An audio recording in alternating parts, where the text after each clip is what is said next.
దగ్గరికి ఎందుకు వచ్చావు? నువ్వు మా అమ్మమ్మకి ఎనిమి వంట కదా. లేదు మోక్ష, నేను మీ అమ్మమ్మ ఫ్రెండ్స్. ఇప్పుడు నువ్వు నేను కూడా ఫ్రెండ్సే కదా. No, you are telling lies. మా అమ్మమ్మ నువ్వు ఫ్రెండ్స్ అయితే మా అమ్మమ్మ ఎందుకు దూరంగా ఉంది? మోక్ష, తప్పు, అలా మాట్లాడకూడదు. అమ్మమ్మ ఫ్రెండే చాలాసార్లు మన ఇంటికి వచ్చారు. ఇప్పుడు కూడా అమ్మమ్మ వచ్చే వరకు నీకు హెల్ప్ గా ఉండడానికి వచ్చారు. No, I don't believe. ఈవిరా ఇక్కడ ఉండబట్టే అమ్మమ్మ మనకి దూరంగా ఉంది. లేదమ్మా, అమ్మమ్మ లేరనే నేను వచ్చాను. మోక్షకి ఎవరో ఒక ఫ్రెండ్ కావాలి కదా. నో, నువ్వు నా ఫ్రెండ్ కాదు. అమ్మమ్మ ఒక్కటే నా ఫ్రెండ్. నువ్వు ఇక్కడ ఉంటే అమ్మమ్మ రాదు. ప్లీజ్ నువ్వు వెళ్ళిపో. నాకు మా అమ్మమ్మ కావాలి. మోక్ష, నేను చెప్పేది విను. అమ్మమ్మ వచ్చే వరకు నేను ఇక్కడ ఉంటాను. తను రాగానే వెళ్ళిపోతాను. అమ్మమ్మ లేకపోతే మోక్షకి జడెవరు వేస్తారు, అన్నం ఎవరు పెడతారు? చెప్తే వినవేంటి? నాకు నువ్వు వద్దు, నీ జడ వద్దు. అయ్యో,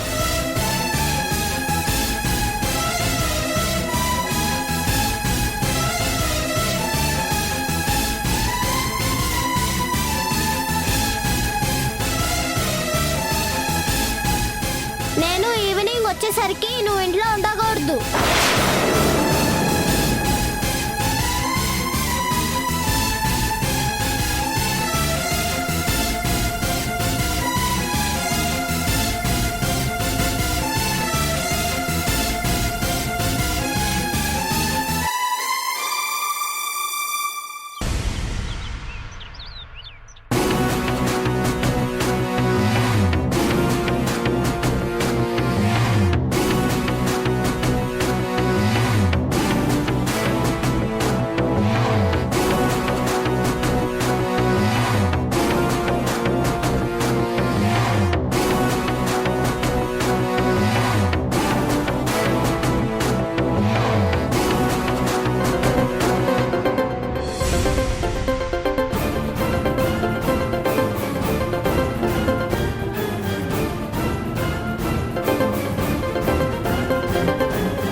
ఏంటి శ్రీ, మీ అమ్మగారు ఎక్కడున్నారో నాకు తెలియదని చెప్పాను కదా. నీ డ్రామాలు ఇంకా ఆపరా.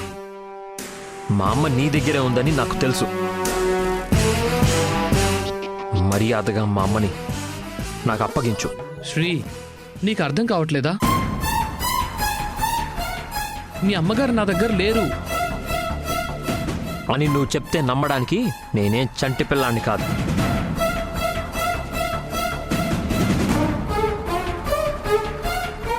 మా అమ్మ నీ దగ్గర ఉన్నట్టే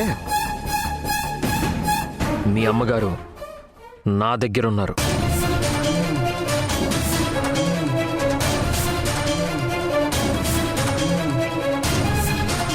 నువ్వు మా అమ్మని గనక తీసుకురాకపోతే మీ అమ్మగారు నేను చేస్తానో నాకే తెలీదు. ప్రాణం తీయడానికి కూడా వెనకాండం.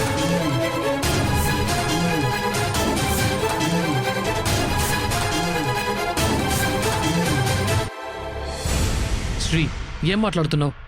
మీ అమ్మగారు నా దగ్గర లేరని చెప్తున్నాను కదా. అదిగో మళ్ళీ అదే మాట మాట్లాడుతున్నావు.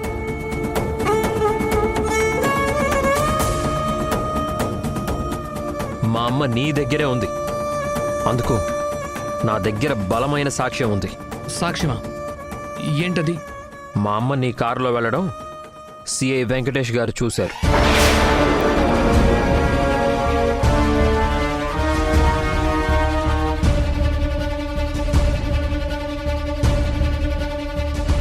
ఆయన అప్పుడే నిన్ను పట్టుకుందాం అనుకుంటే నువ్వు దొరకకుండా తప్పించుకున్నావు. శ్రీ, ఆయన ఎవరిని చూసి ఎవరనుకున్నారు? అయినా మీ అమ్మగారిని దాయాల్సిన అవసరం నాకేంటి? అవసరాల గురించి మాట్లాడకు కార్తికేయ. మీరు డబ్బు కోసం ఇదంతా చేస్తున్నారని నాకు బాగా తెలుసు.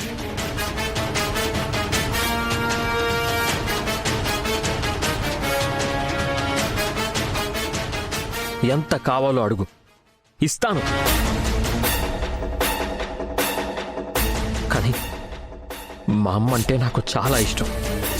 ఇష్టమైన వాళ్ళకి దూరంగా ఉంటే ఒక్క క్షణం కూడా సంతోషంగా ఉండలేం.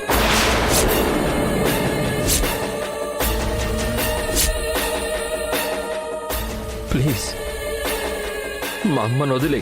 శ్రీ, నీ బాధ నాకు అర్థమవుతోంది. కానీ నువ్వు బెదిరించి అడిగినా బ్రతిమాలు అడిగినా నేనేం చేయలేను. ఎందుకంటే సరస్వతి మేడం నా దగ్గర లేరు.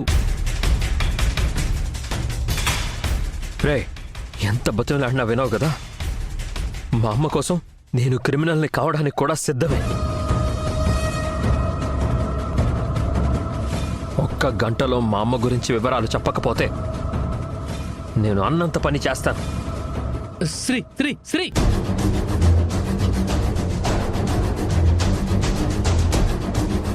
ఆవిడ ఎక్కడికి తీసుకెళ్తున్నావు? మా అమ్మ ఎక్కడుందో కార్తికేయ చెప్పడం లేదు. ఈవిడ్ని తీసుకెళ్ళి వాడితో నిజం చెప్పిస్తాను. శ్రీ, ఆవిడ మీ అమ్మగారి వయసున్న మనిషి. అంతేకాదు, ఆవిడ నీకు అమ్మే అవుతుంది. వేదా, ఈవిడ మా డాడీకి భార్య అవుతుంది అంతే. నాకు అమ్మ అవ్వదు. ఓకే శ్రీ, కానీ ఏమున్నా మీరు చూసుకోండి. అంతేకాని మధ్యలో ఆడవాళ్ళని ఇబ్బంది పెట్టకండి. ఏ, ఈవిడేనా ఆడది? మా అమ్మ కాదా? ఈవిడ్ని ఇంట్లో ఎవరు ఏమన్నా నువ్వు బాధపడిపోతున్నావు. కానీ మా అమ్మ కనిపించకుండా పోయింది అన్న టెన్షన్ కనీసం నీకేమన్నా ఉందా? అన్యాయంగా మాట్లాడుకు శ్రీ. అత్తయ్య గారి కోసం నేను ప్రతి క్షణం టెన్షన్ పడుతూనే ఉన్నాను. నీతో కలిసి ఆవిడ కోసం వెతికాను. అమ్మతో చెప్పి సిఏ వెంకటేష్ గారితో వెతికిస్తున్నాను. అసలు నీ ప్రాబ్లం ఏంటి శ్రీ? పార్వతి ఆంటీ మన ఇంట్లో ఉండటమా?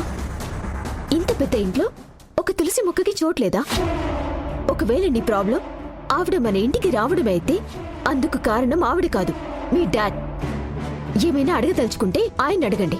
వేదా, ప్రాబ్లం ఈవిడ ఇక్కడ ఉండడం కాదు, మా అమ్మ కనిపించకుండా పోవడం. అప్పుడు వెళ్ళి ఆవిడ్ని వెతుక్కో, అంతేకాని ఈవిడ్ని హింస పెట్టుకో. వేదా, నా కోసం నువ్వు శ్రీతో గొడవ పడకమ్మా. లేదంటే నా స్థానంలో అత్తయ్యన్నా ఇలాగే మాట్లాడతారు.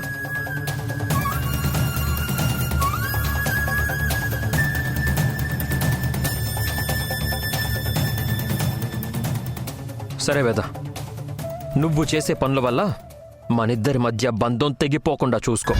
లేకపోతే తర్వాత నువ్వే బాధపడాల్సి వస్తుంది. ఆంటీ, మీరు లోపలికి వెళ్ళండి. వేదా,